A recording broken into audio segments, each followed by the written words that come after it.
आप सभी का साहित्य अकादमी की तरफ से स्वागत है।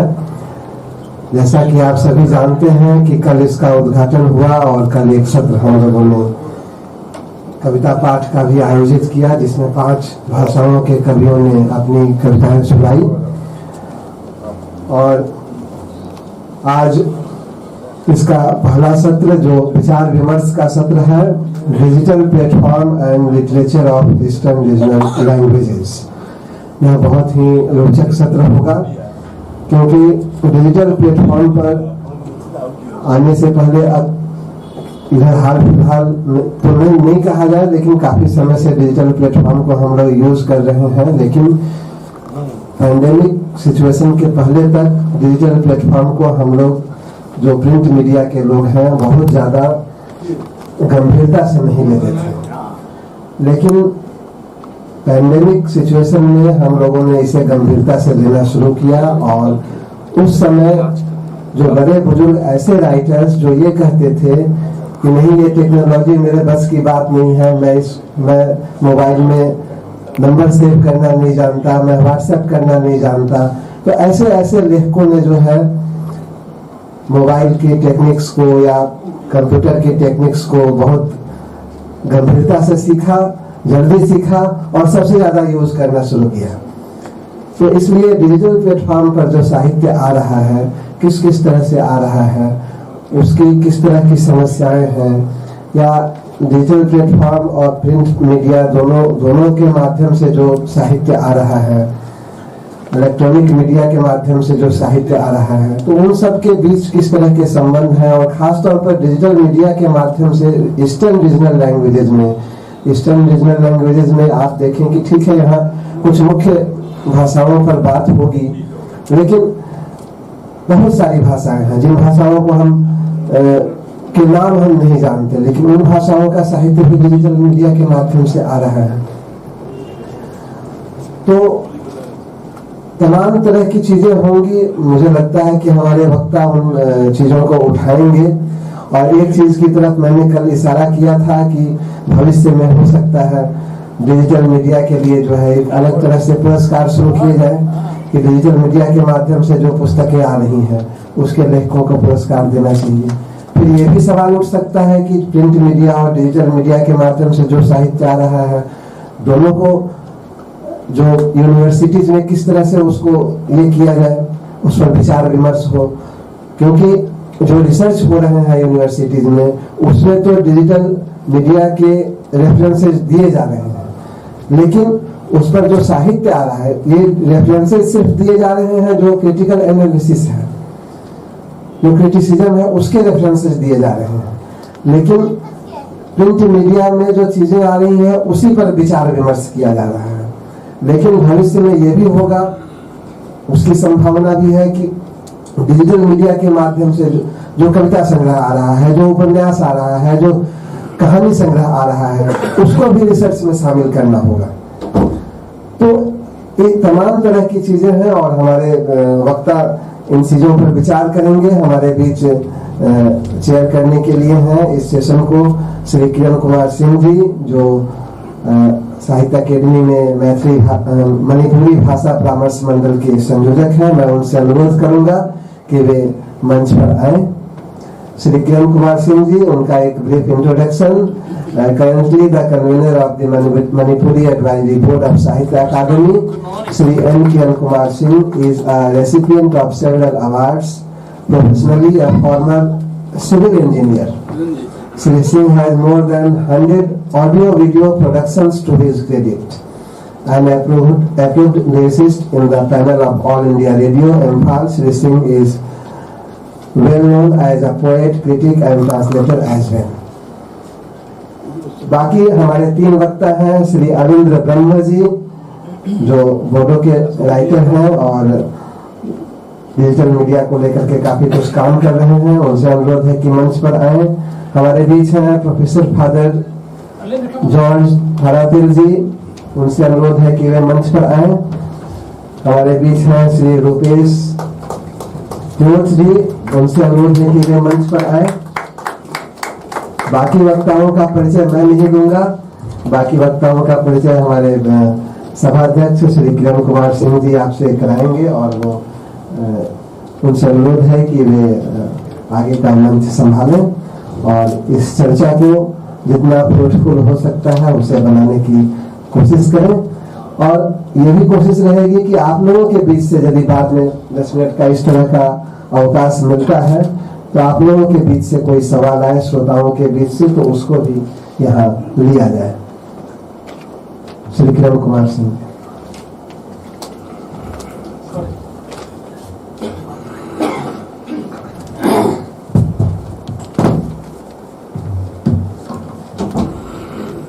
Very good morning to all writers from Bengal and the lovers of literature of this place, and writers coming to take part in this Eastern Regional Writers Meet, lovers of literature from the surroundings. Actually, Davis has given a very good introduction of today's session. I need not give into any further details of it, but I will give a bit introduction that I have in my mind. I'll share it with all of you. Today's topic is digital platforms and Eastern regional literature, But I would like to embrace into it not only the Eastern regional languages in this discussion, but the whole Indian literature and the whole literature of the world as a whole, because this is a digital platform. The world is changing. So, since technology has infiltrated into our lives, technology has infiltrated into every aspect of our lives. Say, starting with, say, farming, agriculture, say, industry, education, commerce, medicine, travel, banking, economy, and whatnot. It has entered into your kitchen even, your food, this digital technology. So, literature is not an exception to it. The infiltration of digital technology. So, literature is not an exception to it.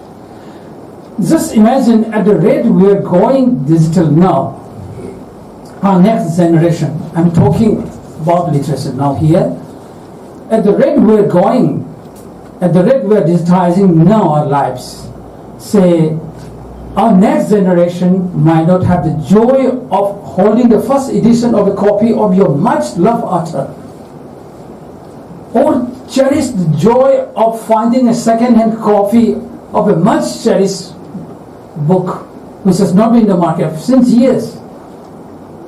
A few days back, I got a copy of a Sahitya Chattopadhyay's translation into Nepali, which is no longer available in the market.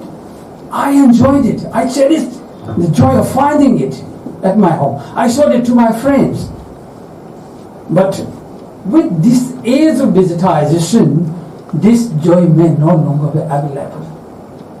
So, the joy of flipping the golden pages, I say, golden yellow pages, I value it so much. I give the value of gold to it. So it will no longer be available with us. So coming short, a digital platform, or what is the digital media, as it is so called nowadays, is nothing but an established media forum, I would like to say. It is established media forum from which an author connects to an audience. Just like I'm talking from this platform to all of you. Say, a digital platform provides the author a kind of pulpit from which to address and promote the literature to a potential readership. It's necessary nowadays, of course. The ultra-modern digital platforms have provided the world and the lovers of literature, say, a global pocket library, you can say. A global pocket library. Everything can be kept inside your pocket with a smartphone, with a tablet, on a computer, on a laptop. So you see, it has the portable advantage and the delight. So much about the digital. It is happening. It's happening everywhere. not only in India, not only in Eastern zone of Sahitya Akademi's Eastern zone. It's happening everywhere. It has become universal. So the time has come for us to accept it now. So no matter how many are against it, the future is fast becoming a digital matrix of everything. Along with it, a new paradigm is in process in the world of literature too. It has marked definite changes in the ways how literature is written and distributed, disseminated, accepted and preserved. So authors and other creative writers today are faced with this evolution, or rather revolution of digital technology and media that slowly change the way they create, disseminate and preserve. Now, so much is about digital technology and digitization of what I have in my mind. So I will not go into the technical details of it. So with literature, now the most important thing is that with literature created, available, consumed and interacted with through computers, tablets, smartphones and internet, it is true that with a digital platform, advantage of immediate communication is there, momentary experience of thoughts, ideas and environments, even actions and relations, these have been put into a browsable, modular, timeless, spaceless world, a place with no boundaries. Now, I'm coming to the Eastern Indian literature. This Eastern zone has 8 constitutionally recognized languages, beginning with Assamese, Bangla, Bodo, Maithili, Manipuri, Nepali, Oriya, and Santali. In addition to it, we have 100 other languages spoken by tribes and other communities. Now, with the advent of digital advantages, it is up to the courage and motivation of the writers to create and write outside the traditional norms of their approval. It is up to them to enter boldly, courageously into the electronic frontier of writing, replacing their pencils, pens with computer keyboards and smartphone keyboards. This will integrate the new technology and media in their works. Digital technology is here now to place the literature into a new perspective. This point is very important. Please mark it.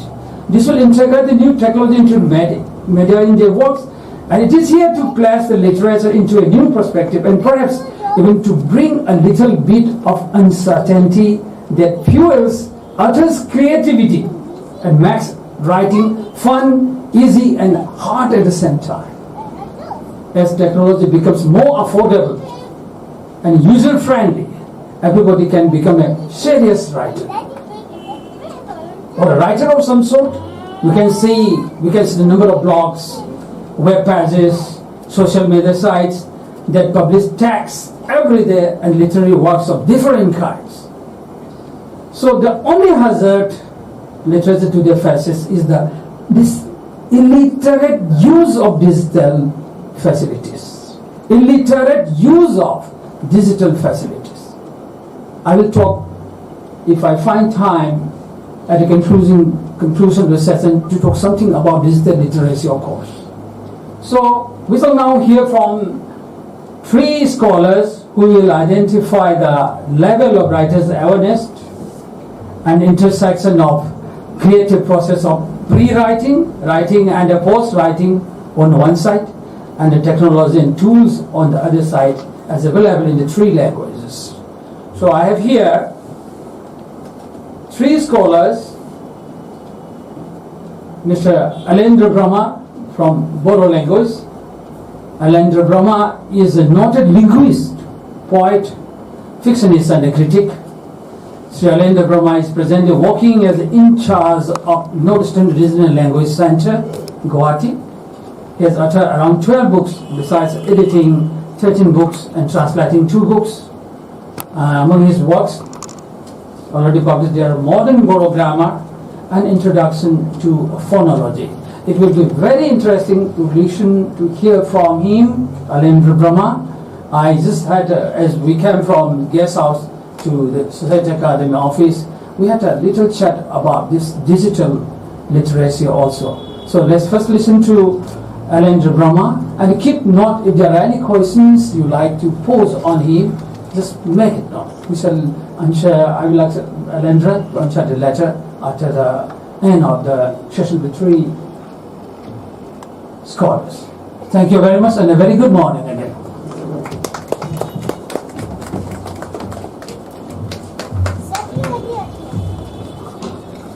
Thank you so much, sir.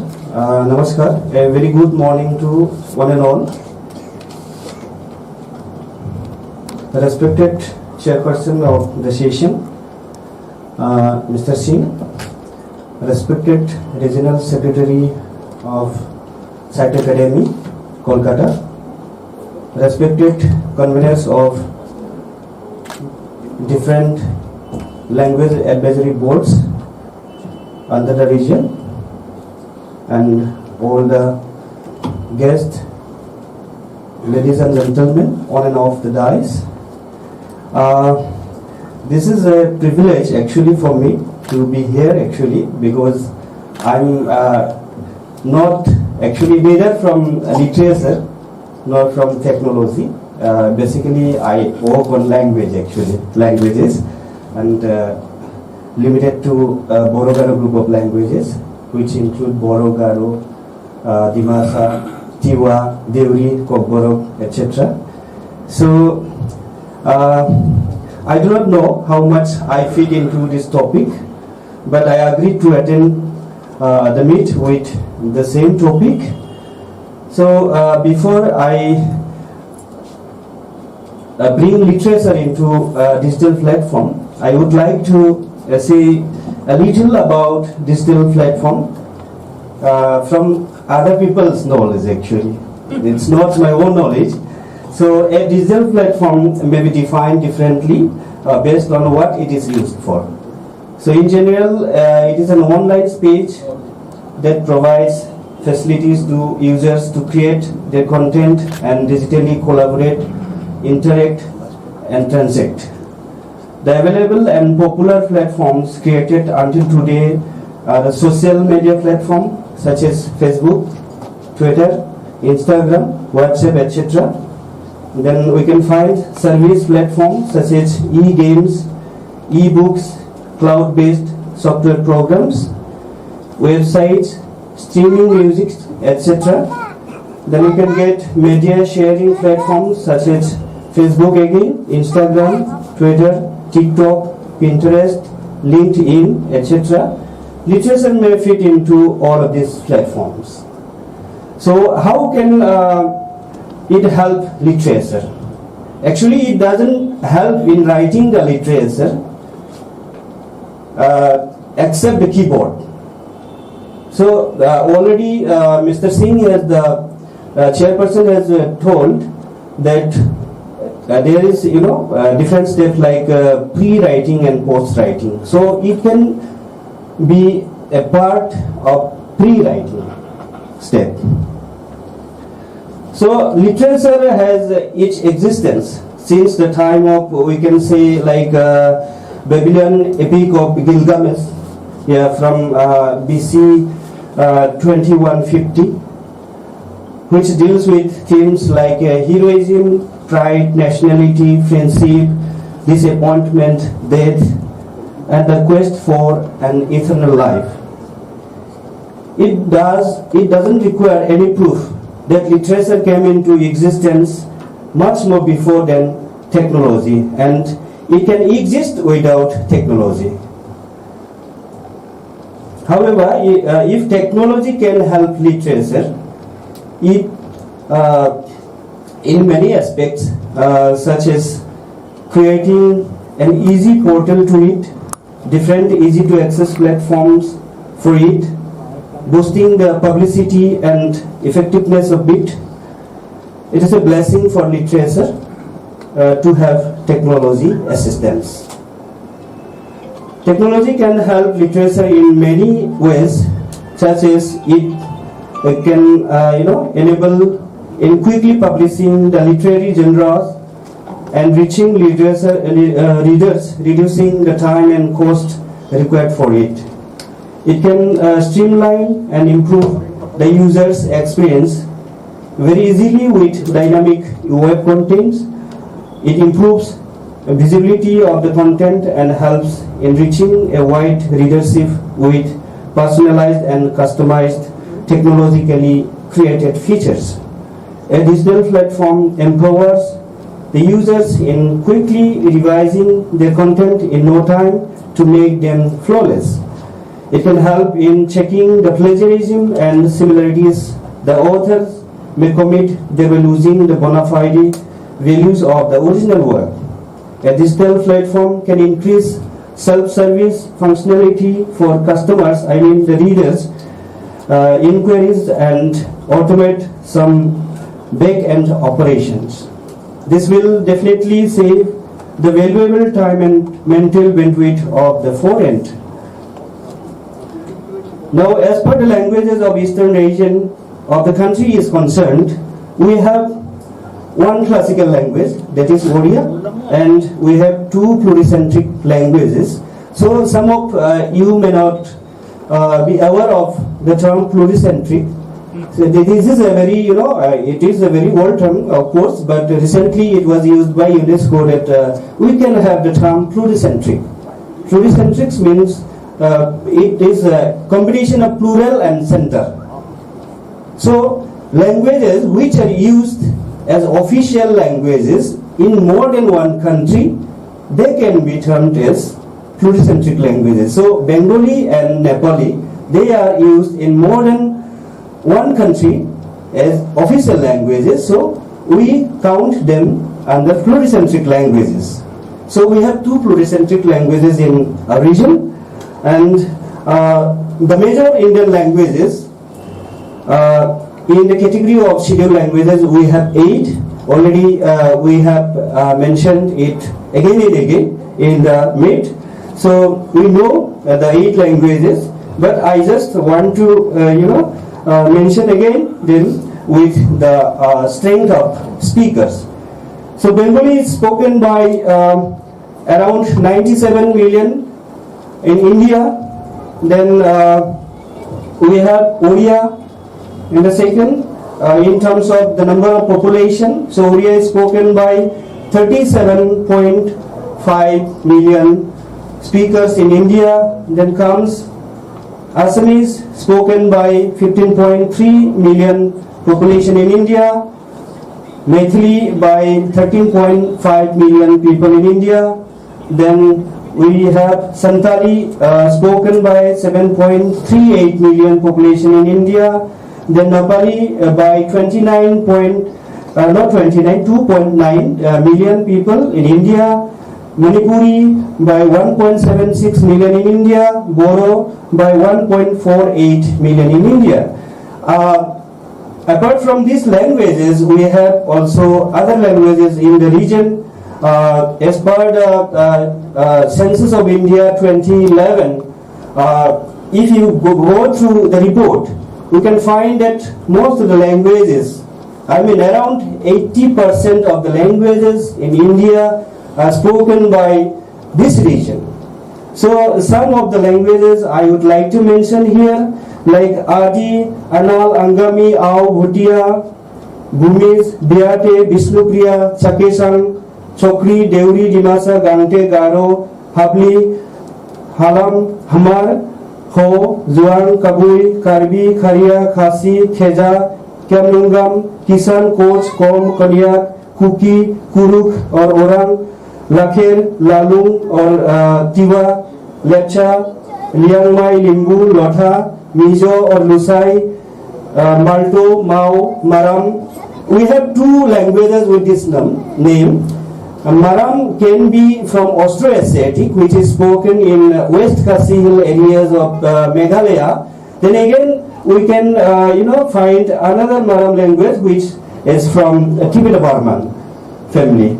Then we can have Maring or Wipo or Koibu from Manipur, the Nising or Miri, the Nishmi Monpa, Munda, Mundari, Nishi, Apatani, Nokte, Paite, Pazri, Tamang, Thankul, Thangsa, Thado, Tibetan Kokborok, Paipe, Wangsu, Imchungre, Zelian, Zemi, and Jo. Apart from these languages, we have, in the category of endangered languages also, according to UNESCO, there is a different definition of endangered languages. There may be around 5 to 6 states of, being endangered, being endangered. But according to the Government of India's criteria of being an endangered language, it is like a language which is spoken by less than 10,000 speakers. Those languages are actually put into the category of endangered languages in India. So in this category, unfortunately, we have many languages from this region, and even we have some languages already which are actually extinct, like Ahom, and one language from critically endangered language we can know is Ruga, which is from Meghalaya again, and I think before the pandemic there were actually only 3 speakers of the language, but right now it is reported that they are no more. But I do not know exactly, they are not. So anyway, now I would like to focus on the literature of the Eastern Indian languages in digital platform. As already mentioned, there are so many recognized languages, not necessarily as scheduled languages in the region. Most of these languages, if not all, are nowadays found to be in written forms. However, most of them do not have their own scripts. The scripts used in this region are Bengali script, Assamese script, Devanagari script, Latin script, Mitemai, Zorolai, Olchiki, and Thai, among others. There are a couple of different scripts of Thai in Dibrugarh and the neighboring areas of Assam. In last 1.5 decades, the available technology called mobile phone, which can also be called handphones, has helped the members of any language community to write their mother tongue using any script. In most cases, it is observed that Latin has been mostly used as it is a default script across digital devices. However, this writing has been limited within some digital platforms like Orkut, Facebook, WhatsApp, etc. Most of the language communities of the region have their literary bodies and associations. However, though they have tried their best, most of them could not develop digital platforms to publish their language and literature in the language of the region. A few premier government institutions of the country have been seen creating digital platforms for the literature of languages of the region. For example, digital books and e-books of Sahitya Akademi, Bharatbani of Central Institute of Indian Languages. However, most literature in these platforms are semi-digital and analogous in nature. As one of the private first growing digital platform of Indian literature, we can mention Protilipi, where different literary genres in 12 languages, including Bengali and Odia of this region, are published. It is hosted by Nasaria Technologies Private Limited from Bengaluru. It is available online as a mobile app and as a website. It has also audio version of it in mobile app. There are also so many digital platforms in the form of mobile apps such as Golpor Boy, storybooks in Bangla, Rohisho Golpo collection in Bangla, Bangla Hashir Golpo, Nepali storybook, Nepali Katha, Nepali Bal Katha, Nepali Kathagar, Odia fairy tales, Odia stories, Odia love stories and quotes, Odia Pathagara, Assamese story app, Assamese Sadhu app, Assamese novel app, Assamese heart touching SMS app, Boro story app, Khasi Himnal, Mizo Lekhabu, Mizo Tawang Upa, Manipuri Wari, Santhali Kahani application, this etc. These are basically mobile apps. So what can be digitized? As per the literature of Eastern regional languages is concerned, the entire literary genre may be digitized and published in online platforms such as creative writing. Any fresh, outstanding form of genre can be created and collected from a fresh and renowned writers and published in digital form, which will be, very easily reach the readers in no time. The literary pieces may be produced in different textual and audio formats, which can attract the readers. Digitizing the creative writings such as poetry and fictions in the form of short stories and science fiction written in different languages of the region and recited and read in the literary programs of the Akademi, may be published in these platforms, because those poetry and fictions are of up to the mark quality, and they may be published in digital platforms like website of the Akademi. They will definitely become a very preciously accepted digital objects. I hope the Akademi is working towards this kind of work so that the Indian literature fits into the digital India. Another content in digital platform can be research work. It is very much challenging to carry on research and create literature on different literary criticisms and theories in each and every languages of the region, which is sometimes considered to be, almost impossible. However, the premier institutions of later Sahitya Akademi producing the biennial reputed journal Indian Literature in English. The research articles published in this journal may be translated into languages of the region and reproduced in a digital platform, which will help the students, scholars and readers of literature. As we are aware that there are many language mediums of education in the region in which literature has been studied and taught, such as Bengali, Oriya, Assamese, Nepali, Manipuri, Boro, Khasi, Garo, Kokborok and Mizo. Thus the students and teachers of literature of the region may be immensely benefited with these kind of activities. On the other hand, the translating task of those research articles will attract and benefit the translator basically who are into academics. Because as per the present UGC norms, translating a research article gives a huge academic credit which helps in promoting them in academics. Thus this task may be very easily done. We can also create a digital platform for folk materials, the folk songs, folk tales, proverbs, sayings, riddles, idioms and other forms of folk literature and folk games may be documented and produced in digital form.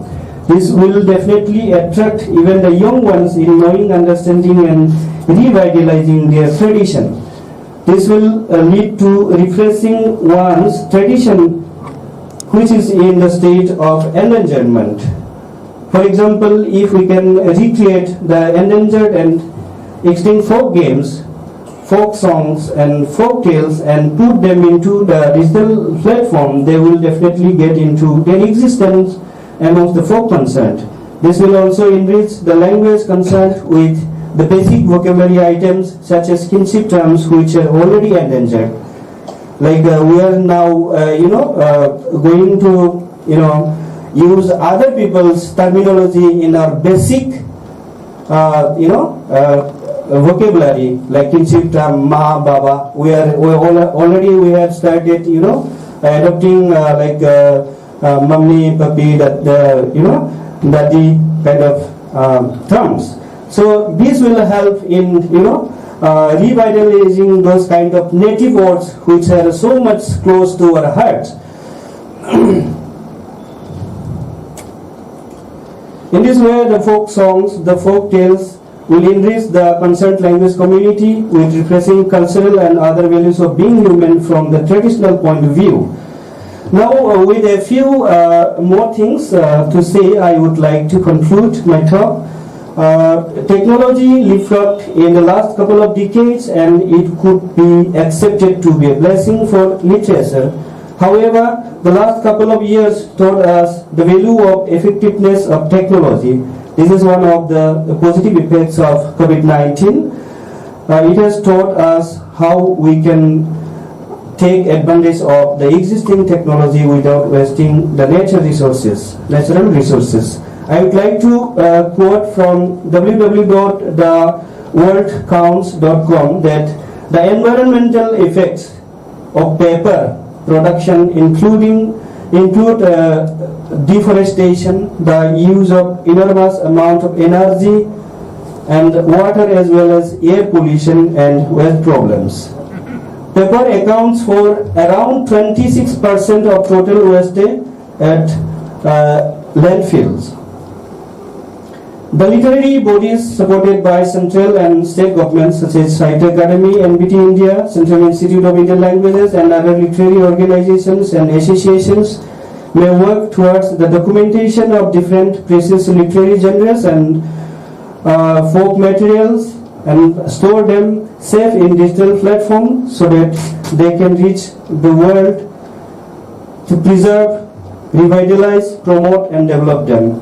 It is very necessary to recognize the talents working in this area of digital platform and encourage them.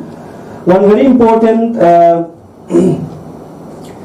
thing is that the digital platform created for literature should follow certain security measures, including copyright rules.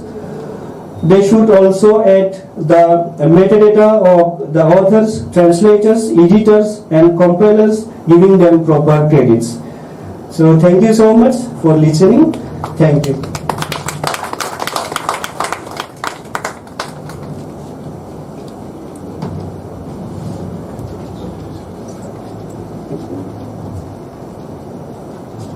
I expected to have some technical knowledge from Alinda Brahma about digitization of literature, but I didn't have the fortune of it, really. Anyway, let's go on with Joe and research-oriented non-fiction. And he's also very well equipped with digital knowledge. So I have the pleasure of calling by George Thadachil for his discourse on the topic. President Kiran Kumar Singh, my co-panelists Alinda and Rupesh Tiyot. Thanks to the Academy event organizers for this invitation, and personally to Dr. Namdum, the convener for Nepali, and the secretary, Dr. Devesh. I too, as Alinda mentioned, feel indeed honored to be here representing Nepali, Eastern Regional Language, to share my observations and thoughts on the digital platform and literatures. You could read it as digital platform and literatures of Eastern Regional Languages, or digital platform and literatures of Eastern Regional Languages. I consider it an acknowledgement and recognition of my adopted language, because my mother tongue is Malayalam, probably the only one of South Indian origin at this moment in this hall, and the presence in the region in being chosen amidst many others who are veterans and deserve to be here today to speak instead of me. Thanks, and it is a pleasure to connect with the participants of this two-day writers' meet. I have been living in and around Darjeeling from the time I was a college student, and later, after my master's as a young faculty, moving on to become the head of the department and then the head of the college. Together in these roles, working in the region for the past 45 years. My grey hairs speak for that, I hope. The hills and the smell of tea and mundruk have become part and parcel of a sensibility of who I am and where I am. and listening to Nepali music and or watching Nepali movies moves even as mother tongue pictures do. Probably there is something in the longer trajectory of a soul that connects it intimately with a place than this life itself. After all, souls though born are meant to die, and bodies though born are meant to die, and the form in which they continue once divested of this body is yet to be explored in the labs of neurosciences and brain mapping that are hot research areas competing with AI and robotics in the universities of Princeton, Harvard, and Stanford these days.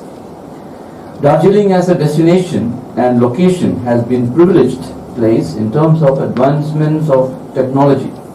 To give an example, within 3 years of photography becoming popular on the streets of London, it was there in Darjeeling more as well. The emergence of public school system as a popular means of mass education, as scholar calls it as novitiates in the hills, saw its appearance in the hills of Darjeeling in the shape of names of St. Paul's, Mount Hermon, St. Joseph's. The connectedness to the flow of tourists brought in ideas of experimentation, and some of it got sedimented in the region itself. The digital age of literary expressions goes back to the first digital magazine and digital blog or vlog and YouTube channel, to name a few digital platforms. Alianda mentioned about some of the technical aspects of it, and in literary terms we could distinguish between the online and the digital text in terms of its availability on the internet or the World Wide Web within one virtual space, possible as in the case of Instagram, Facebook or Twitter. Therefore, it is more than a product, the availability of a processual operational link or interlinkable format, which is called the digital platform. Some platforms are device specific, as for instance the Instagram, which though you can watch on the laptop or computer, requires your mobile in order to upload photos. Therefore, it is device specific. The digital platforms have basically two layers. First, the presentation layer, responsible for providing information to users, persons and or systems, and the handling of user requests. Second, the application layer, responsible for executing system tasks including authorization control. Now the digital platforms can be processing information of the entertainment kind, like, and this too Alianda mentioned, social media or knowledge sharing or specifically media sharing. Besides, there are the service providing platforms as well.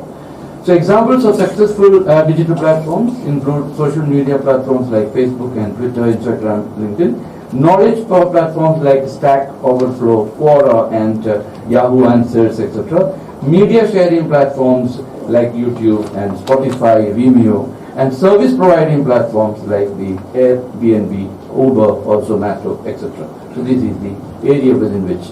Now, of course, the transition to digital platform or going digital is a time and tide necessitated conversion process for the middle-aged, whereas it is the natural environment for the digital native. So it implies, in other words, the use of new, fast, and frequently changing digital technology to solve problems. In the case of literary organizations, it simply means promoting digital platform-based literary activities and organizational networking. So the end goal or destination of the digital transformation is the creation of digital platform for the advantage and continued growth and visibility of a community, whether it be writers community or language-based speech community. Now coming more specifically to Nepali language and digital platforms, historically speaking, in the Nepali speaking world, the internet was introduced in the year 1993 and print media content was first made available online in 1995 by the Kathmandu Post, an English language broadsheet newspaper. In 1998, the Mercantile Communications, a corporate institution, launched nepalnews.com as a platform for newspapers to upload their news content into cyberspace. However, true online news portals began in 2000 with the launch of kantipuronline.com, which started reporting and webcasting online news contents in addition to uploading newspaper contents. Bernard Thaman initiated the KSN, that is Kanchenjunga Social Network, which later on was renamed as Kurseong Social Network in 2007-8. Blogs in Nepali language had been popular by 2004-2005. I am referring from information gathered from my own college faculty who are Nepali speaking, who are saying they themselves started entering into blog and blogging by the time they were into the year 2004-2008. In the line of online businesses, we have flourished in the recent years. For example, rimbikfresh.com or kinidinuhos.com or hamrokitabgar.com. In the line of newspapers, there have been khabarmagazine.com, Darjeeling Chronicles, publicnama.com, and as a more serious kind, there was the Darjeeling Times as a journal, though it was short-lived and does not continue. Besides, there have been attempts at online social movements like Lali Buddha's Darjeeling Scholars Forum, again started by one of my own mass communication faculty, Privat Giri. I have clubbed, of which Mahindra Pirama was a member. I have clubbed together a diverse set of online activities as potential literary texts. This to Alejandro hinted to, presuming that any digital version of a text creation eventually deserves the quote-unquote literary connotation, because writing too is an art. So on whichever platform, so whether you're painting on canvas or on paper or with a crayon or with charcoal, it's artwork or painting. Similarly to whether you're writing with the keyboard or elsewhere. So the transition in this digital age of the Nepali speech community to the digital platforms can be looked at in varied ways. First, the facility of the Nepali speaking population itself with the newly emerging technology of the digital age. So the use of mobiles and laptops to the membership in Facebook, to Instagram, to LinkedIn, etc. So just like Alejandro quantified the speakers of a language, we need to quantify to get to know how deep is the community into the digital age in terms of using these, and these are again data that is available, a matter of extraction. Second, the blogs and blogs that are literary in nature and have as a result surfaced in these new platforms or because of these new modes of community creation. Herein one could Google to find the YouTube channels of Nepali music, dance, bands and the literary expressions growing by the day. You know, I have presently two women music teachers who have their YouTube channel with famous every other day their own new songs coming out, and thousands we are talking about. I'm talking about a college community where students have individually more likes than the entire college web page of 2,000 students. Yeah. So this is the kind of transition. So in the YouTubers of Darjeeling, if you closely look, are popular as travel bloggers. So niyatra.com for travel blog traveling, a traveling journal by Solomon Kartak, audio classic Nepali books by Samir Chetri, one individual alone of our campus, with 100 books to date, including Parijat's Siris Ko Phul and Jamak Gimire's Jeevan Kara Ko Phul that won the Madan Puraskar. These indicate the inroads the digital platforms have made within the Nepali language community.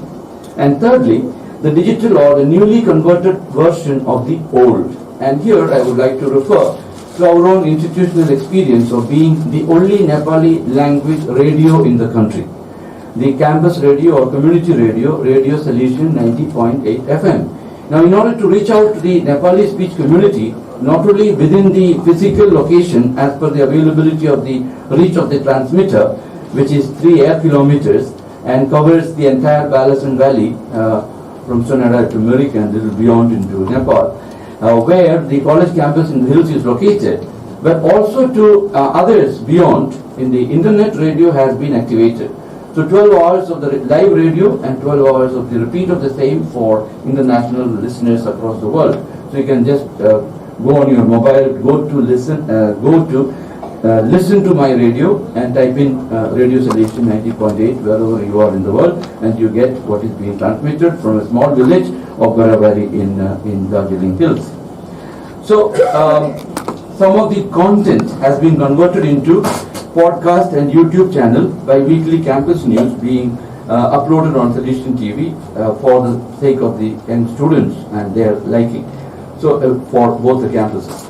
And all that is owned. Now, in terms of definition of what is this digital Nepali speaking community, all that is owned and promoted by and for the Nepali speech community would in some sense have to be regarded as the digital platform footprint of the Nepali speech community is my submission. Finally, an assessment. I quote here from two of the prominent people of Darjeeling. Firstly, one needs to address the digital divide and digital platforms. The effectiveness of the impact on the society at large as a result of a sizable digital community being in control of generating opinions and spearheading social movements is the restricted nature of that clientele, given the digital divide that we are aware of, even within Bengal or as a whole, and within Darjeeling, Kalimpong, Nepali-speaking region, or Sikkim specifically, as well as in the wider world of Nepali language-based country and regions. Secondly, an evaluation of the impact the digital platforms have had on Nepali language reveals a mixed response. So one, Mr. Samir Chatri considers it has had a negative impact, considering that language has been degraded due to digital platform. You know, the spellings changing or shortening, etc. So the conservatives of the language will feel that these new formats are in a way distorting or lessening the integrity of the spoken language. Whereas Monica Mukhia notes, I quote, a few young people are using the digital platform for the development of Nepali language and literature, and it has helped Nepali language and literature to grow. But unfortunately, a large number is still least bothered about it. They are using the social media, but not for the development of their mother tongue. And the old generation are not computer literate as yet. However, the few young people have made great difference, and we are thankful for that, is her opinion. I end on a personal note again. The story of another traditional platform. So I mentioned about radio being digital, though traditional, and still, where do you consider it? Whether it is analog based, now digitized radio, etc. Another traditional platform is the film. So which has been upgraded to the Vimeo and the Netflix, and our little contribution, just like the radio of the college, we have the latest film in Nepali, The Broken Wings, associated with the college in a very significant way, because the lead actor was my student, and the entire film is about him missing class, and I was every time catching him, where did he go? I went acting in a Hollywood movie. I couldn't believe in the beginning, but it turned out, and at the end, during the COVID, they wanted to complete it, so they pleaded with me, the people who came in from Hollywood, the money they are losing day by day. So during the COVID, in the college campus, they shot the film. Before they could finish, and including me as a minor character. So the other people came making noise, and but anyway, the movie is now in the theaters, and you can watch it. The Broken Wings. It's why I'm interested. It's about the Gokavan movement, but inbuilt into it is a love story. So the land aspiration for nationhood and the enmeshing or intermeshing of Nepali, Hindi, and English. The discussion that we had. So we need a kind of a language policy where we can't otherize or we can't be exclusive, but we need to create our own Indian kind of intermeshing where we are for everyone and with everyone, and that probably is our future. So my final word, making the digital presence felt is therefore the transitional coming of age experience for the individual, the community, and the nation, however limited or enlarged be its vision. Thank you.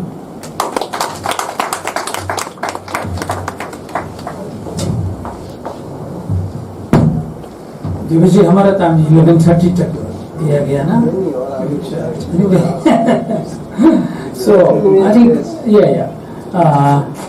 I think Farid was the three has covered and given a comprehensive knowledge of what is happening in Nepali language digital wise. So now I have the pleasure of calling upon Rupesh Teot from Italy, recipient of several awards, including Sahitya Akademi Yuva Puraskar, Nava Hastakshar Award, and CCRT Junior Fellowship Award. Sri Rupesh Teot is a well-known poet, columnist, and editor. Among his major works mentioned may be made of the poetry collection Ek Nishia, Khurachan Bhai Kachmasi, and the satirical play Kanfushaki. So I invite Rupesh Teot for his discourse on the topic.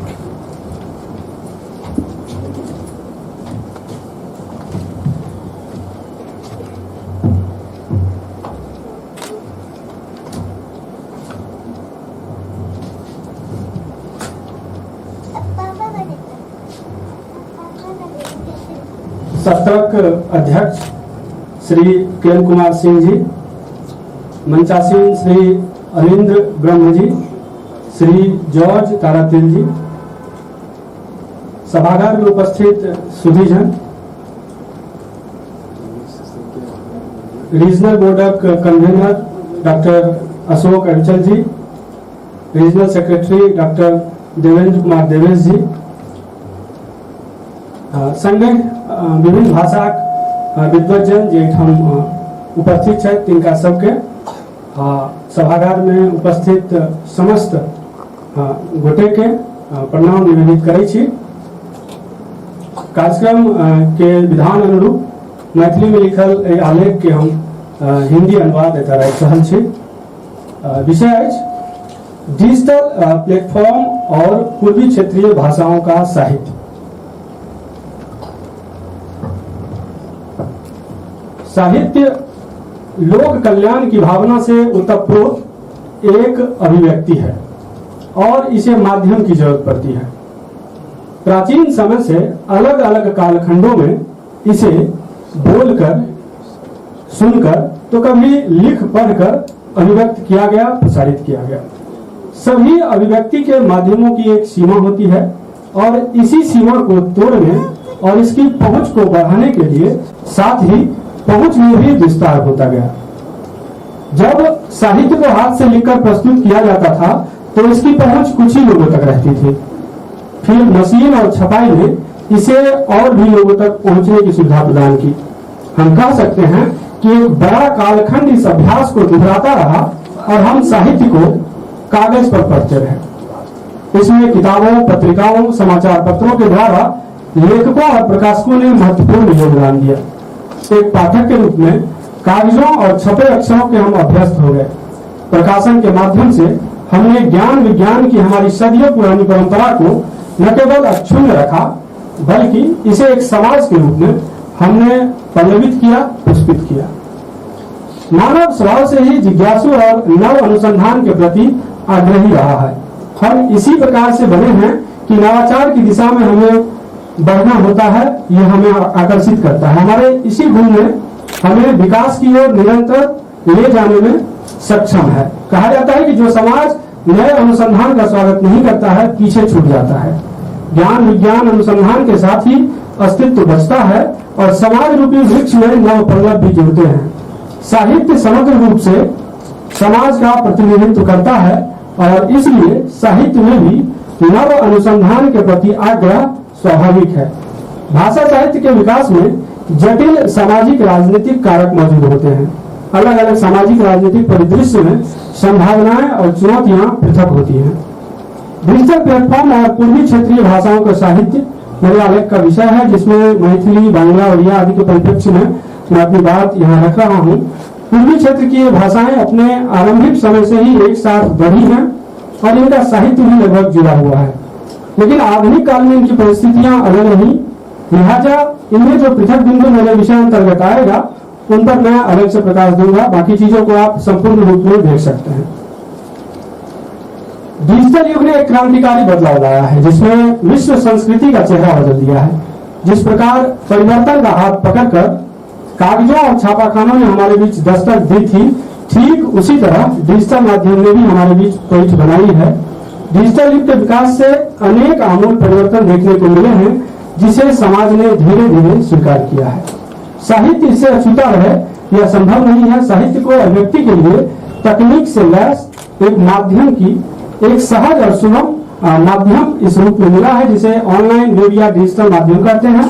Digital platform ऐसा माध्यम है जिसमें digital electronics device पर इसे access किया जाता है, internet के द्वारा इसे पढ़ा सुना देखा जाता है। साथ ही इसके माध्यम से हम साहित्य को वितरित करते हैं, संशोधित करते हैं, संरक्षित भी करते हैं। आज के समय में साहित्य मुद्रित माध्यम से अलग इंटरनेट द्वारा अधिक प्रसारित होता है। इसका स्वरूप व पहुंच अत्यंत विस्तृत है। चूंकि तकनीक आधारित इस व्यवस्था में तेजी से परिवर्तन होता है, लिहाजा साहित्य के भी रूप, ढंग, भाव, शैली आदि बदलते हैं। मुद्रित साहित्य ने जब ऑनलाइन या डिजिटल माध्यम में प्रवेश किया तो उसके स्वरूप में काफी परिवर्तन आ गया। अब साहित्य ऑडियो वीडियो के रूप में भी हमारे समक्ष प्रस्तुत होने लगा है। कई बार इसे डिजिटल साहित्य भी कह दिया जाता है, जो कि आज लगभग मुख्य धारा के रूप में ही कार्य करता दिखता है। इंटरनेट पर वेबसाइट, ब्लॉग, ई पत्रिकाएं, सोशल नेटवर्किंग प्लेटफॉर्म आदि द्वारा प्रसारित साहित्य पाठकों और दर्शकों तक पहुंच रहा है। डिजिटल प्लेटफॉर्म में साहित्य को किताबों और सीमित पाठकों की पहुंच से निकालकर जन जन की हथेली पर लाकर रख दिया है। डिजिटल प्लेटफॉर्म पर मौजूद साहित्य के प्रारूपों पर नजर देते हैं तो इसके कुछ प्रभेद देखने को मिलते हैं। पहला, पारंपरिक साहित्य का डिजिटल रूप। इसमें मौजूद साहित्य मुद्रित पुस्तकों का ही डिजिटल रूप है। इसमें किसी भी भाषा के प्राचीन साहित्य से लेकर आधुनिक साहित्य तक मुद्रित माध्यम में प्रकाशन हो चुका है अथवा हो रहा है। उन किताबों का पीडीएफ के रूप में या ई बुक कह लें, इसके रूप में विभिन्न वेबसाइट पर उपलब्ध कराया जाता है। इसके फलस्वरूप देश विदेश में मौजूद कहीं भी पाठक अपनी पसंदीदा साहित्यिक पुस्तकों को पढ़ सकते हैं। दूसरा जो रूप है डिजिटल साहित्य का मूल रूप है। इसके अंतर्गत व्यक्तिगत ब्लॉग, ई पत्रिकाएं, वेबसाइट, सोशल नेटवर्किंग साइट आदि पर उपलब्ध ऐसा साहित्य है जो मौलिक रूप से इन्हीं मंचों के लिए लिखे गए और यही प्रसारित किए गए। बाद में इन्हें मुद्रित किया जाता है, पुस्तकों के रूप में भी इन्हें प्रकाशित किया जाता है। तीसरा, हाइपर टेक्स्ट स्वरूप, ऐसा साहित्य जो वेब माध्यम पर लिंक से जुड़ा हुआ है और उसे पाठक क्लिक करके पूरी किताब पढ़ जाते हैं। यह ई बुक का सबसे पुराना प्रारूप है, इसे आज भी उपयोग किया जाता है। चौथा, साहित्य का मल्टीमीडिया स्वरूप, ऐसा साहित्य जो न केवल पढ़ा जाता है बल्कि सुना और देखा भी जाता है। इसमें शब्द, दृश्य, एनिमेशन, वीडियो, ऑडियो आदि मल्टीमीडिया टेक्नोलॉजी का समावेश होता है। आजकल डिजिटल मंचों पर जिस आलेख को आप पढ़ सकते हैं उसे सुन भी सकते हैं और वही उसी लेख को एनिमेशन में अगर उपलब्ध है तो उसे देख भी सकते हैं। डिजिटल प्लेटफॉर्म की विशेषताओं के बारे में हम बात कर लेते हैं। डिजिटल मंचों की सबसे बड़ी विशेषता यह है कि इसमें लेखक और पाठक के बीच का जो है गैप, बीच की दूरी मिट जाती है। लेखक और पाठक दोनों के बीच वैचारिक रूप से कनेक्शन बना रहता है। व्यक्तिगत ब्लॉग हो या सोशल नेटवर्किंग साइट, पाठक किसी साहित्यिक पाठ को पढ़ने के बाद उस अपनी प्रतिक्रिया पोस्ट के नीचे दे सकता है। रचनाओं का क्या स्तर है, रचना कैसी है, इसकी पहचान पाठक की प्रतिक्रिया आलोचना से हो जाती है। इससे लेखक के लेखन स्तर का विकास होता है और बेहतर साहित्य सृजन का मार्ग खुलता है। डिजिटल प्लेटफॉर्म पर एक प्रकार से स्वच्छंद प्रकाशन होता है। संपादक या प्रकाशक जैसे लोग अस्तित्व जो है नहीं के बराबर है। लेखक अपने विचार, विमर्श, साहित्यिक पाठ आदि खुलकर प्रकाशित करते हैं। यहाँ लेखक ही प्रकाशक बन जाता है। हालांकि कई डिजिटल पत्रिका और प्लेटफॉर्म रचनाओं को पहले आमंत्रित करते हैं, फिर उसे योग्य पाने पर प्रकाशित प्रचारित करते हैं। यहाँ संपादन के लिए स्पेस बना रहता है। लेकिन जिस प्लेटफॉर्म पर लेखक सीधे रचना पोस्ट करते हैं उसमें ऐसा संभव नहीं हो पाता। इसलिए डिजिटल मंचों पर साहित्य की गुणवत्ता को लेकर एक अलग बहस छिड़ी हुई है। आज के डिजिटल युग में पूरी दुनिया आपस में जुड़ी हुई है। सोशल नेटवर्किंग साइटों में सभी पीढ़ियां एक साथ सक्रिय भूमिका में है। पाठक अपने प्रिय लेखकों के साथ जुड़े होते हैं और उनकी रचनाओं को पढ़ते रहते हैं। उस रचना के पोस्ट होने के बाद ही लाइक कमेंट का एक दौर शुरू हो जाता है। साहित्य में प्रतिक्रिया के इस चरण को एक नई शुरुआत के रूप में देखा जा रहा है। डिजिटल प्लेटफॉर्म पर मौजूद साहित्य की एक और विशेषता उसकी रचना शैली है और उसके प्रकाशन का ढंग। मल्टीमीडिया तकनीक के उपयोग होने से लेखक उसी अनुरूप में लिखते हैं जिससे कि वह टेक्स्ट रूप में भी पढ़ा जा सके, उसका ऑडियो भी बनाया जा सके और वीडियो के रूप में भी उपयोग किया जा सके। यह परंपरागत लेखन से अलग एक रचनात्मक शैली है जो विकसित हो रही है। डिजिटल प्लेटफॉर्म के इतिहास पर भी थोड़ी नजर डालते हैं। विकिपीडिया की जानकारी के अनुसार देखें तो डिजिटल साहित्य की शुरुआत एक ऑडियो बुक से होता है जो 1934 में बनाया गया था। इसमें अनेक लघु कथाएं, किताबों के अध्यायों को संकलित किया गया था। निकल हार्ट पहले डिजिटल लेखक हैं, उन्हें पहले डिजिटल लेखक होने का जो है मान प्राप्त है। लगभग 1994 तक लिखी जाने वाली ऑनलाइन डायरी, जिसे आप ब्लॉग करते हैं, इसकी शुरुआत हो चुकी थी। ऑनलाइन साहित्य के अंतर्गत हाइपर टेक्स्ट साहित्य की शुरुआत 1980 के उत्तरार्ध और 1990 दशक के पूर्वार्ध में हुआ। विभिन्न साहित्यिक पाठ को लिंक के माध्यम से जोड़कर, जैसा पहले भी कहा कि हाइपर टेक्स्ट साहित्य के रूप में उसे शुरुआती दौर में प्रस्तुत किया जाता था। पाठक एक के बाद एक किताब की तरह ही लिंक पर क्लिक करके पूरी किताब पढ़ते थे। 1991 से लेकर 2003 तक वर्ल्ड वाइड वेब www का प्रारंभिक चलन शुरू हो गया। 2000 तक यूनिकोड एन्कोडिंग मानकों का विकास हुआ। लोग अपनी मातृभाषाओं में कंप्यूटर का प्रयोग करने लगे। यह इंटरनेट के साहित्य के विकास की पहली सीढ़ी थी। 2000 तक आते आते वेब 2.0 की शुरुआत हुई। फलस्वरूप ब्लॉगिंग, ई पत्रिकाएं, सोशल नेटवर्किंग साइट आदि का विकास हुआ। लोग अपनी अपनी मातृभाषा में अपनी भावनाओं को व्यक्तिगत ब्लॉग हो, वेबसाइट हो, सोशल मीडिया हो, ई पत्रिका हो के माध्यम से लिखने लगे, प्रस्तुत करने लगे। धीरे धीरे तकनीकी विकास होने लगा और साहित्य ने इंटरनेट की दुनिया में अपनी विशिष्ट पहचान बना ली। अब पूर्वी भारतीय साहित्य के डिजिटल मंचों के बारे में थोड़ा प्रकाश डालते हैं उस पर भी। पूर्वी भारतीय साहित्य का जो डिजिटल मंच है और तो डिजिटल, जब भी डिजिटल वर्ल्ड में हम लोग जाते हैं, जब भी हम वेबसाइट एप्स की बात करते हैं तो बड़ा ही सुखद माहौल देखने को मिलता है इंटरनेट के माध्यम से। आजकल भारत जैसे देश में भाषा साहित्य में विविधता है। अलग अलग भौगोलिक सामाजिक स्थितियों में भाषाओं का साहित्य का विकास हुआ। सबकी अपनी यात्रा रही, लेकिन 20वीं शताब्दी के अंत तक डिजिटल माध्यमों के विकास और सुलभता ने जैसे देसी भाषाओं को पंख लगा दिए। आरंभ में ज्यादातर काम अंग्रेजी या रोमन लिपि में होते रहे, लेकिन भाषा प्रेमियों तथा तकनीक विदों ने जल्द ही हिंदी सहित बांग्ला, उड़िया, मैथिली आदि भाषाओं को भी डिजिटल दुनिया से जोड़ने में देरी नहीं की। यूनिकोड के विकास ने देवनागरी में लिखी जाने वाली भाषाओं की ऑनलाइन सामग्री जोड़ने में मदद की, तो वहीं अन्य देशी भाषाओं की लिपियों में भी सुविधाओं का विस्तार हुआ। मैथिली भाषा साहित्य जो कि देवनागरी में लिखे जाते हैं, उसे इसका लाभ मिला। हिंदी के साथ ही यूनिकोड समाधान होने से डिजिटल प्लेटफॉर्म पर उपयोग किया जाने लगा। वहीं बांग्ला, ओडिया जैसी भाषाओं को इंटरनेट पर निर्बाध लिखे जाने के लिए थोड़ा इंतजार करना पड़ा। जब तक फॉन्ट या लिपि को ऑनलाइन तकनीकी सपोर्ट नहीं था, तब तक पीडीएफ या इमेज फॉर्मेट में साहित्य को अपलोड किया जाता था।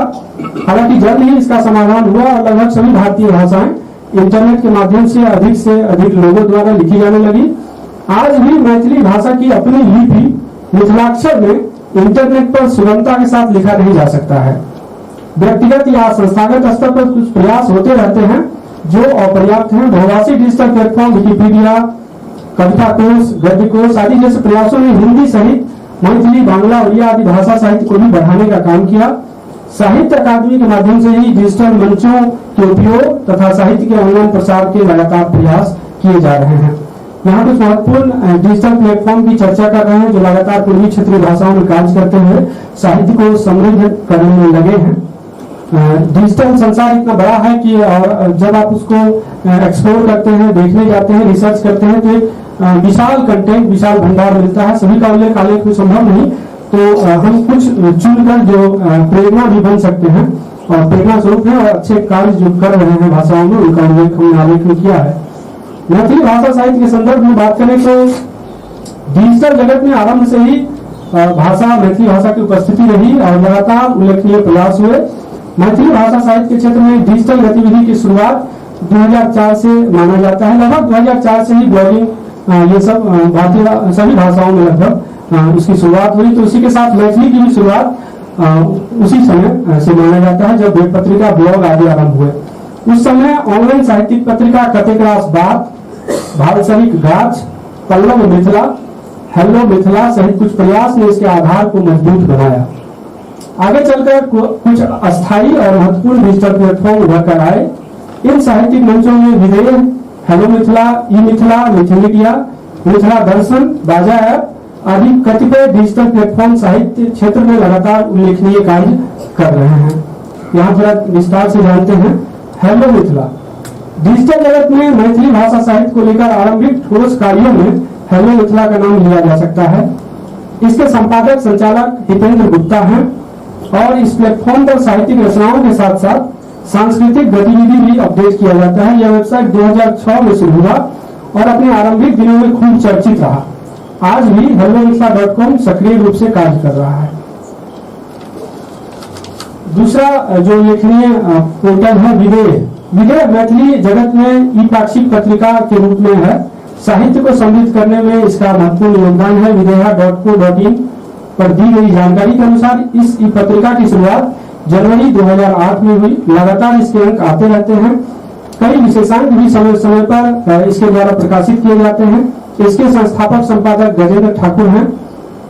यह ई पत्रिका हाइपर टेक्स्ट स्वरूप में प्रकाशित होता है, जिसके लिंक पर क्लिक करते हुए आलेख पढ़ा जा सकता है।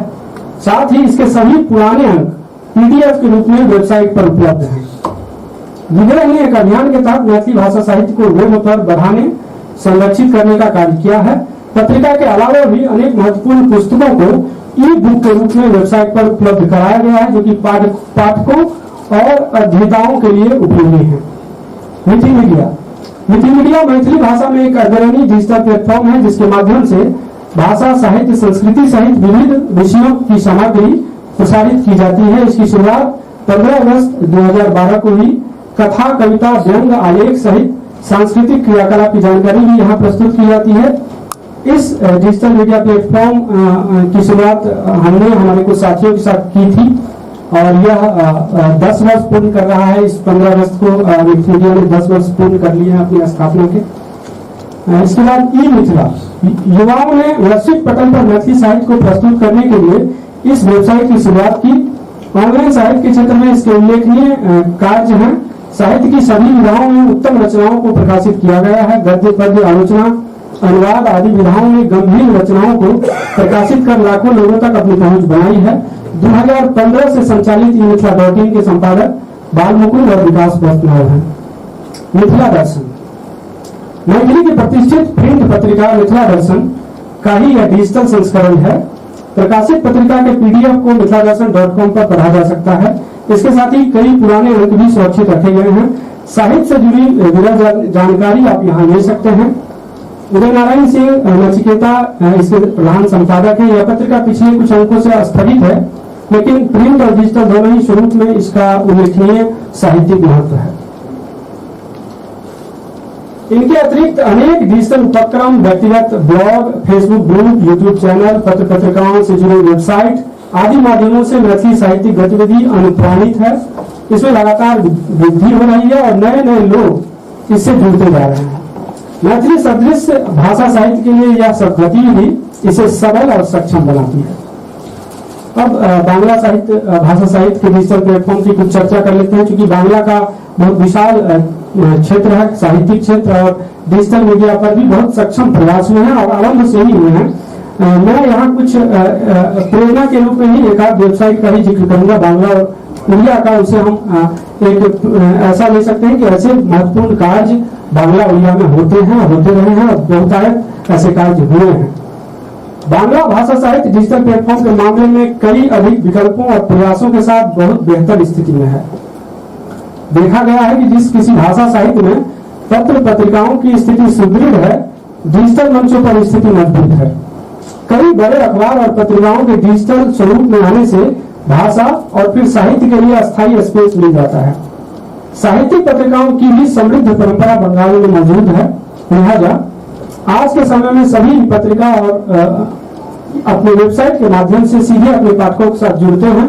हालांकि शुरुआती समय में लिपि से जुड़ी समस्या के समाधान होने से ब्लॉग, ई पत्रिका, वेबसाइट आदि बहुतायत संख्या में उपस्थित हुए और बांग्ला भाषा साहित्य को अधिक प्रसारित किया गया। अनेक देशों में निवास करने वाले बांग्ला भाषी इस माध्यम से जुड़ते चले गए। मैं यहाँ दो महत्वपूर्ण बांग्ला डिजिटल मंचों की चर्चा करना चाहूंगा जो आज के समय में साहित्य को लेकर न केवल गंभीरता से कार्य कर रहे हैं बल्कि डिजिटल साहित्य की दुनिया में दो अलग स्वरूपों का नेतृत्व कर रहे हैं। एक देश बंगाली मोने सोंगी पिछले 8 दशक से बांग्ला साहित्य को आत्मसात किए इस पत्रिका के डिजिटल संस्करण देश.co.in पर साहित्यिक रचनाओं को अपडेट किया जाता है। गद्य पद के साथ ही युवाओं की अभिरुचि के अनुरूप फीचर भी प्रकाशित किए जाते हैं। अपने डिजिटल रूप में यह पत्रिका लेखक पाठक के बीच के संबंध को और प्रगाढ़ करते हुए साहित्य चिंतन की धारा को पुष्ट करती है। सोशल मीडिया प्लेटफॉर्म पर भी इसकी अच्छी उपस्थिति है। दूसरा जो महत्वपूर्ण प्रयास इधर के वर्षों में बांग्ला में हुए हैं डाकबांग्ला.com, एक डाके गोटा विश्व। ये बहुत नया और विशेष उपक्रम है जो कि संपूर्ण रूप से डिजिटल पत्रिका है। इसके माध्यम से साहित्य के लगभग सभी विधाओं पर लेख, ऑडियो, वीडियो आदि सामग्री प्रसारित किया जाता है। चंद्रिल भट्टाचार्य के नेतृत्व में पूरा एक दल कार्य करते हुए सामूहिक भाव से साहित्य को सामने लाया जाता है। ऐसे प्लेटफॉर्म ही आने वाले समय में डिजिटल साहित्य की धारा को आगे ले जाएंगे। उड़िया भाषा की बात कर लेते हैं। उड़िया भाषा साहित्य के डिजिटल प्लेटफॉर्म की ओर देखें तो इसमें उड़िया पत्र पत्रिकाओं के योगदान को ध्यान में रखना होगा। जिस प्रकार भाषा साहित्य के विकास में पत्र पत्रिकाओं ने योगदान दिया कि उसी तरह प्रवासी और उड़ीसा वासियों ने प्राणपण से कई महत्वपूर्ण प्रयास किए हैं जो कि डिजिटल जगत में उड़िया साहित्य को न केवल संरक्षित किया जा रहा है बल्कि इसे लगातार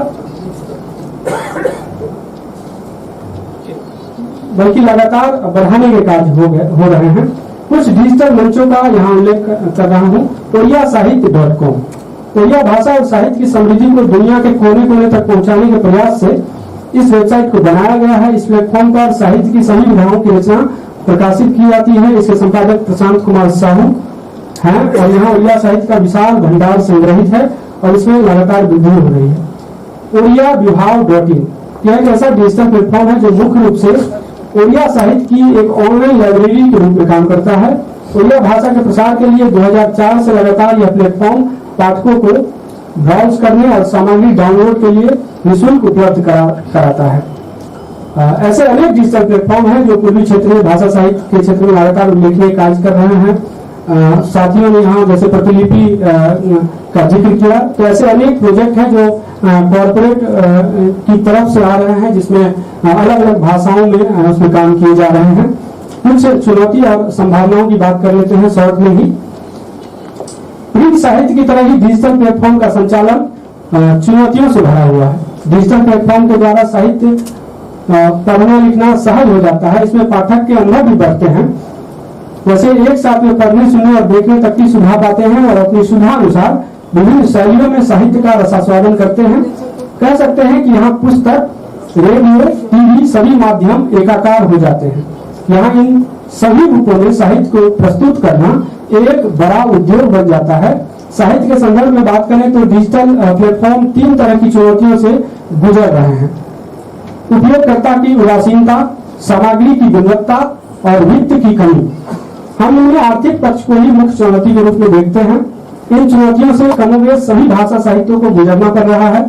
कई प्रमुख भाषाओं में डिजिटल जगत की बड़ी कंपनियां काम कर रही हैं जिसमें थोड़ी आसानी होती है। हिंदी बांग्ला को बड़े जाइंट जैसे गूगल आदि का सपोर्ट प्राप्त है, लेकिन मैथिली जैसी भाषाओं के लिए यह मार्ग अभी बहुत कठिन है। यहाँ स्थानीय सरकारी तंत्र भी सहयोगी नहीं है, लिहाजा टिके रहने में अधिक संघर्ष करना होता है।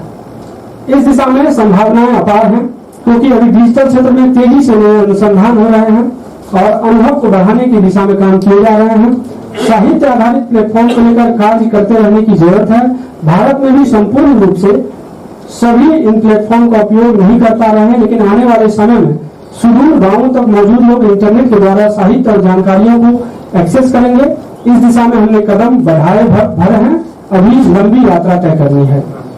और अंत में मैं कुछ इसके डिजिटल प्लेटफॉर्म के प्रभावों पर चर्चा कर लेते हैं। डिजिटल क्रांति के स्वर्णिम दौर में नई पीढ़ी का साहित्य के प्रति रुझान बढ़ा है। कोरोना काल में हमने देखा कि कैसे साहित्यकारों और कवियों ने श्रोताओं से जुड़ने के लिए सोशल मीडिया का उपयोग किया।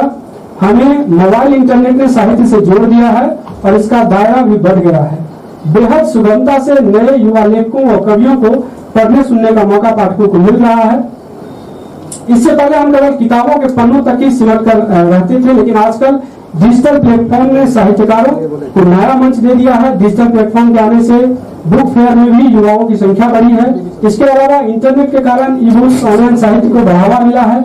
हमारे देश में लगातार इंटरनेट यूजर बढ़ रहे हैं और लोग कविता, कहानी, ई बुक्स, ब्लॉग आदि पढ़ने में रुचि दिखा रहे हैं। कुल मिलाकर डिजिटल प्लेटफॉर्म भाषा साहित्य को समृद्ध कर रहे हैं, नए पाठकों और लेखकों को सामने ला रहे हैं। इस सबसे ऑनलाइन क्रियाकलाप के साथ साथ किताबों की बिक्री बढ़ी है। साहित्य के लिए यह एक नया आयाम खुलने की तरह है और यह आने वाले भविष्य के शुभ संकेत हैं। समग्र रूप से हमें इस नवाचार का स्वागत करने के साथ साथ इसे आगे बढ़ाने में साथ आना चाहिए। धन्यवाद।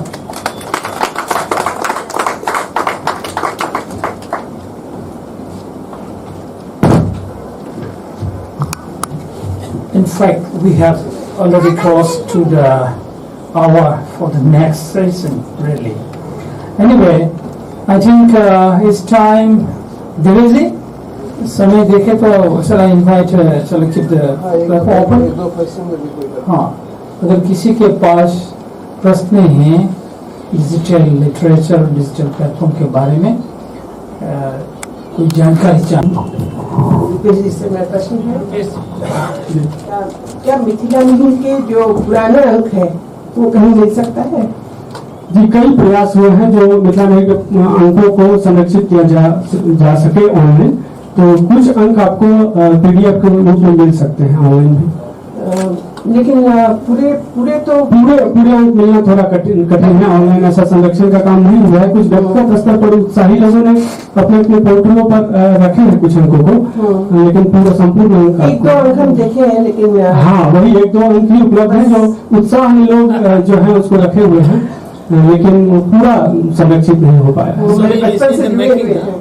अंक सारे उपलब्ध हैं 2-3 जी हाँ, मगर डिजिटली उपलब्ध नहीं है। अंक उपलब्ध है लेकिन डिजिटली उपलब्ध नहीं है सभी अंक। जी, आप हमको लिंक दे दीजिए। जी जी, और आपका यह प्रश्न है तो मैं इस दिशा में मैं खुद ही प्रयास करूंगा कि सभी अंक आ जाए। Thank you. Please. No, okay, it will be audible. My name is Prashun Roy. My only question is, do you think that technology has robbed the freedom of writers, be it region or beyond? To this question, I am reminded of the discussion that we had yesterday after the presentation in the inaugural session by Subhashankar. Yeah. And what I recently read about Kamala Das making a comment saying that writers are dynamites. So on the one side, the expectations of whoever is in the, let's say, the status quo, that all should fall in line, not only administrators but also writers, in order to promote the vision of the status quo.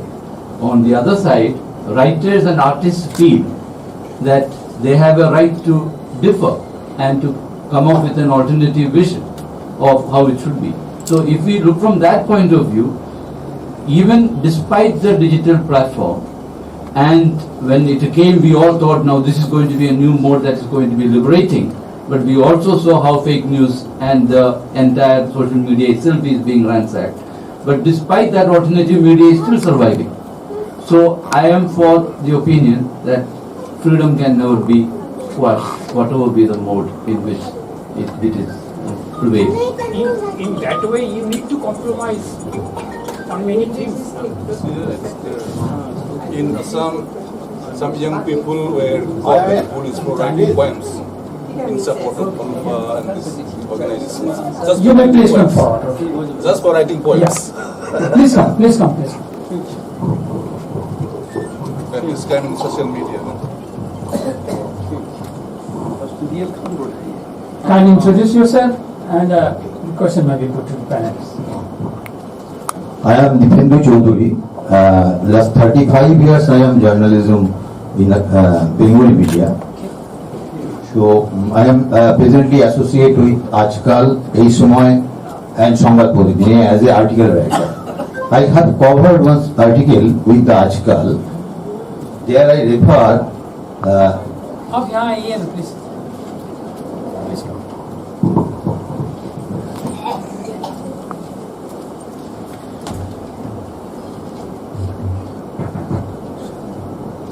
I refer two things. One is there, this article, namely in Bengali, গুরুত্বপূর্ণ তথ্য হ্যাকারদের হাতে, অন্তর্জালের অন্তর্ঘাত রুখবে কারা? Just I want to refer, we know that International Data Corporation said that approximately by 2022, cyber security, 13,300 crore dollar will be expenses by 2022. And not only that, Facebook said that 2091 crore people using the Facebook and social media every month. Two question I want to raise here. This is a very interesting subject for Sahitya Akademi of India. One question is, does literature is possible to overcome the cyber attack? And second, this is my suggestion. I would like to inform to Mr. Deves sir, that Sahitya Akademi can consider for creative writer from any corner your website to open the writer of India for any languages. Is it possible? Thank you. This will insert the lecture. Okay? Cyber security. May I answer? About cyber security.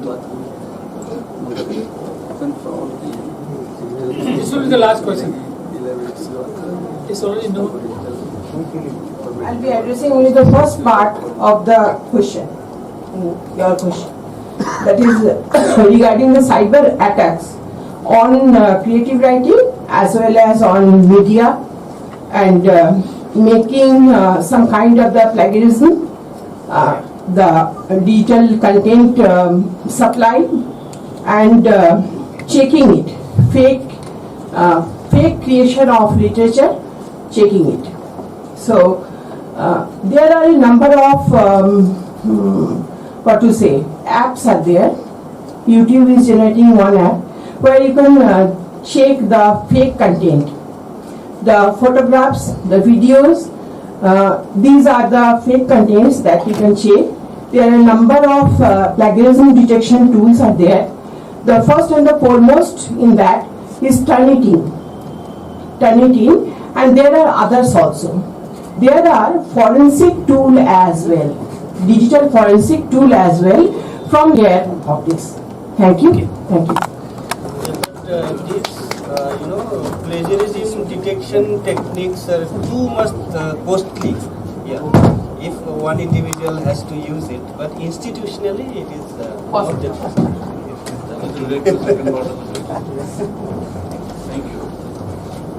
So thank you so much.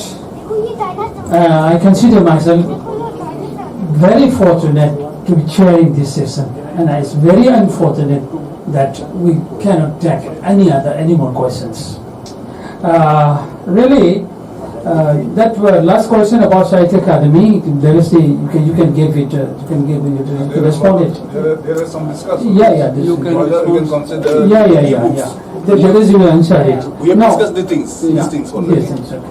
Now, with all the advantages and abundant opportunities that this digitization has given us, everybody has given us the good positive aspects of digitization of literature. So, it needs the modern day writers to learn to be digitally literate. Digital literacy, I wanted to speak something very brief because time is there, I haven't got the time. So to get the most out of digital platforms, we need to be digitally literate. Every new medium and every new tool has changed the art of writing and changed the text itself. Let us say from pencil and pen, then traditional printing press, to a writer at keyboards and the computer screens. It has totally changed. So what we did, read once on printed pages, these are available on computer screens now, on this display of your smartphones, tablets.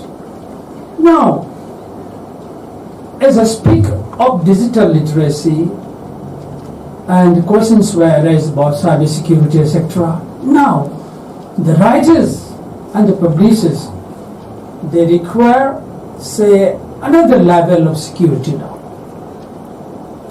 So if we seriously work on true digital platforms, yes, we know it becomes less and less sort of practice to create and write in the traditional way. We are avoiding the physical materials, just paper, pen. So, in the case of responsibility for the organization of one's writings, consequently the security and the preservation lie increasingly in the hands of the creator writers and the publishers, digital ones. So herein emerges the importance of digital literacy. You must be able to take charge of your writings. So taking charge means, say, raising awareness, developing the right attitude, the issues of managing your digital text in a secure way. That's it. So, along with the creative new process, so the opportunities of dissemination, etc., this security maintenance is very important. Digital legacy, it seems not seriously considered by many. We are throwing so many digital writings into the virtual world, the cyber world, and if you ask, yes, you are putting those things in your cyber world, virtual world, but what later?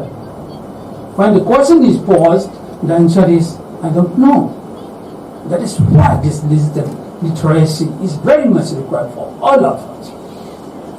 So, I took myself very funny that as solo as we were discussing about the opportunities and advantages of digital, the digital world gives us, I thought I can sleep in my bed cozily with the books I love, poetry, story books, novels. I can sleep very cozily in my bed, but I cannot sleep with my computer.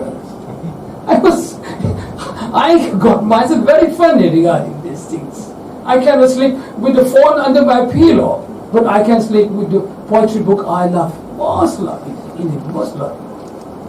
So, then you say, now what the world has sees today is that, in fact, in the jet age world, I will say literature also, a serious writer needs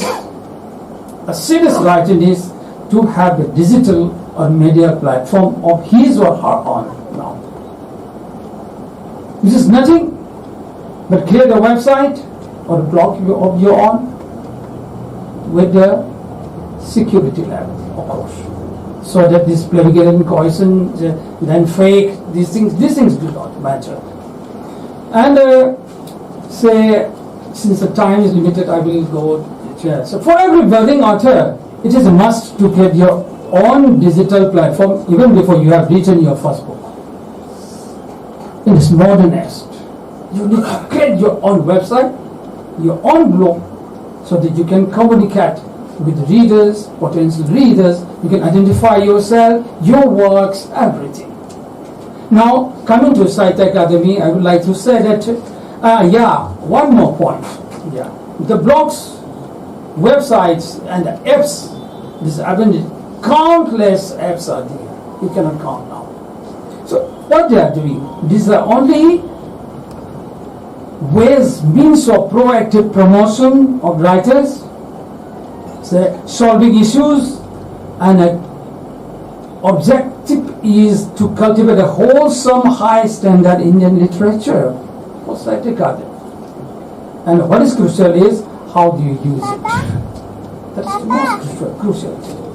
So the value use of digital platforms today we see is mostly in say archiving value. अब देखिए e-texts, e-books, ये सब, this is the first one. ये archiving value इसका बहुत very high value in the card. So we should utilize it. So for Sahitya Akademi as the only institution with the burden of carrying the literature across hundreds of languages, there is the need of digitization. Say it is to connect with the Indian mass especially the young ones. This is a reality it needs to address. For the good name and existence of a par of 70 years, Sahitya Akademi needs to tackle digitization a priority to sustain and flourish in this digital age. So with these words, I would like to invite our Regional Secretary Devesh Ji to share some concluding remarks on this. Thank you so much for being a part of this discussion. Thank you everybody.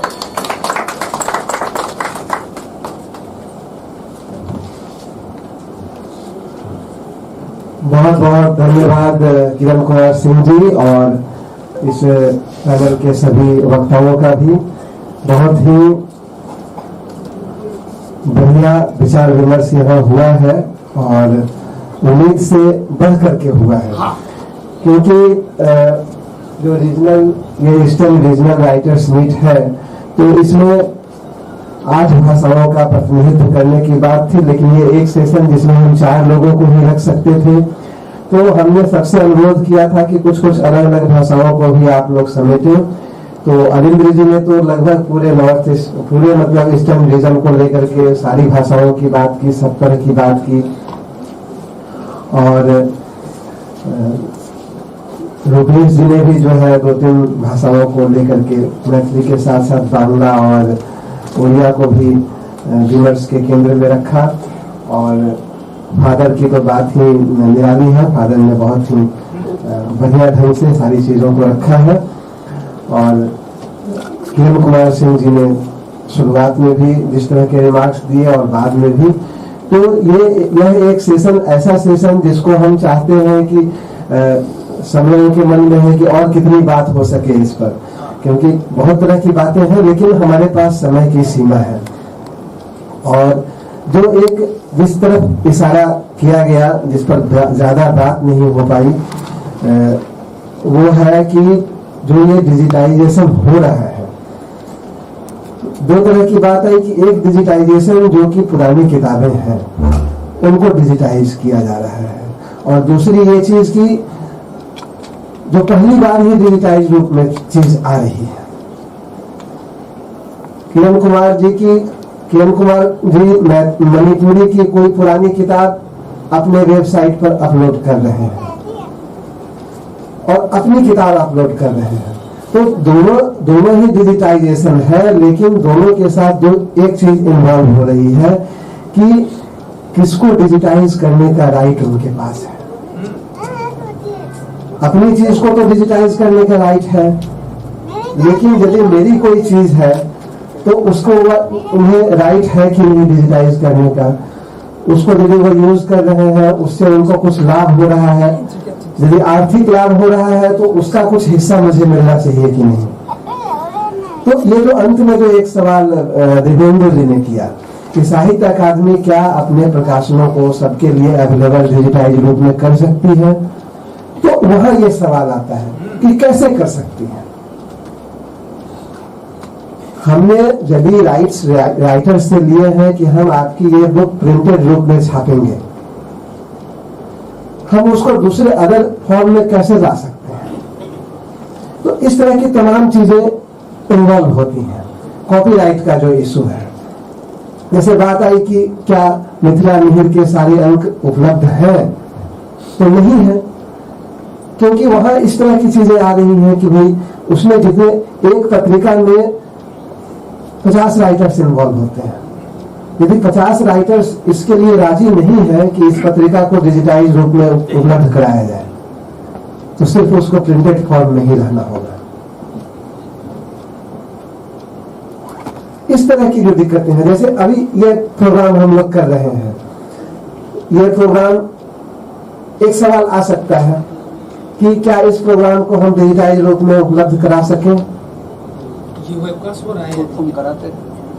हालांकि हम कराते हैं और सभी लेखकों का उसके लिए सहयोग रहता है, लेकिन यदि कोई राइटर आकर के कहे कि मुझे तो आपने पारिश्रमिक दिया सिर्फ आपके समारोह में बोलने के लिए, हमने बोला 100 लोगों ने सुना, अब आप उसको 1000 लोगों तक क्यों ले जा रहे हैं, 2000 लोगों तक क्यों ले जा रहे हैं, पूरी दुनिया तक क्यों पहुंचा रहे हैं? आप आर्टिकल लेते हैं, हम उसको छापेंगे, आप लिखते हैं कि आर्टिकल जमा करेंगे, तो ले लेते हैं। इस तरह की चीजें इन्वॉल्व हो जाती हैं जब हम किसी चीज को डिजिटाइज करने जाते हैं। दुनिया की बहुत सारी लाइब्रेरीज में जो है, लाइब्रेरीज की किताबों को डिजिटाइज किया जा रहा है। रूस में नेशनल लाइब्रेरी है, नेशनल लाइब्रेरीज की भी बहुत सी किताबों को डिजिटाइज किया जा रहा है, क्योंकि अब उसको देखा जा रहा है कि वो जो किताब वहां है वो नष्ट हो रही है। लेकिन क्या फिर यहाँ ये सवाल आएगा कि नेशनल लाइब्रेरी क्या सारी किताबों को पूरी दुनिया के लिए खोल सकती है जो वो डिजिटाइज कर रही है? सारी दुनिया के लिए नहीं खोल सकती है, क्योंकि जो नियम बने हुए हैं उन नियमों में वो लाइब्रेरी बंधी हुई है। वो सिर्फ अपने मेंबर्स के लिए खोल सकती है, मेंबर्स के लिए एक्सेसिबल उसको कर सकती है, सारी दुनिया के लिए नहीं कर सकती है। सारी दुनिया के लिए तब वो कर सकती है जिनके कॉपीराइट्स नहीं है। तुलसीदास को कर सकते हैं, वाल्मीकि को कर सकते हैं, जो कॉपीराइट्स के लॉ जो कहते हैं उसके हिसाब से। तो ये सारी चीजें, फिर भी साहित्य अकादमी ने भी अपनी कुछ किताबों को अपनी वेबसाइट पर डिजिटाइज वे में जो है डाला हुआ है। और अभी जो साहित्य अकादमी के द्वारा जो डॉक्यूमेंट्री फिल्मों का निर्माण हुआ है, 150 से ज्यादा राइटर्स पर डॉक्यूमेंट्री फिल्म्स का निर्माण किया गया है। उसमें से कुछ डॉक्यूमेंट्री फिल्म को हम लोगों ने यूट्यूब पर अपलोड किया है और भी कुछ चीजें अपलोड होने की दिशा में है। तो इस तरह से कुछ जहां जितना स्पेस सारी चीजों पर विचार विमर्श करते हुए जो संभव है साहित्य अकादमी भी कर रही है, क्योंकि अभी तो जो पैंडेमिक सिचुएशन में जो हम लोगों ने जितने प्रोग्राम किए, हर महीने लगभग 50 से ज्यादा प्रोग्राम हम लोग करते थे और वो सारे प्रोग्राम जो है यूट्यूब पर अवेलेबल है। उसमें से कई प्रोग्राम्स के तो 4-5 दिन के भीतर 5000, 10,000, 15,000, एक कार्यक्रम का तो 20,000 से ज्यादा व्यूअरशिप हो गई। तो उसका जो एक लाभ है, डिजिटाइजेशन का जो लाभ है, उसको तो सब लोग देख रहे हैं, उस पर बातें भी हुई हैं, लेकिन उससे जुड़े हुए जो ये सारे इश्यूज हैं वो भी विचार विमर्श के इश्यूज हैं। कि यही कारण है कि जैसे आप देखिए कि बंगाल में आवृत्ति की बहुत अच्छी परंपरा है। पाठकों को साहित्य से जोड़े रखने के लिए, कविता से जोड़े रखने के लिए एक बहुत अच्छी चीज है कि बचपन से ही जो है बच्चों को आवृत्ति के लिए हम कहते हैं, उसको प्रोत्साहित करते हैं। लेकिन यहाँ तो पुरस्कार भी दिए जाते हैं आवृत्तिकारों को, कविता अकेडमी या अन्य अकेडमियां या अन्य संस्थाएं पुरस्कार भी देती हैं जो वाचिक शिल्पी हैं उनको। लेकिन एक सवाल आता है कि ये इतनी अच्छी चीज होते हुए भी क्या हम कोई दूसरी संस्था उसको अडॉप्ट कर सकती है? साहित्य अकेडमी कैसे इसको बढ़ावा देंगे? साहित्य अकादमी जब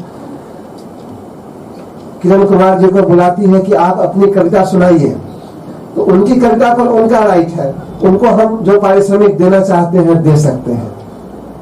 लेकिन हम कहें कि किरण कुमार जी आप आइए और सुनील गंगोपाध्याय की कविता सुनाइए,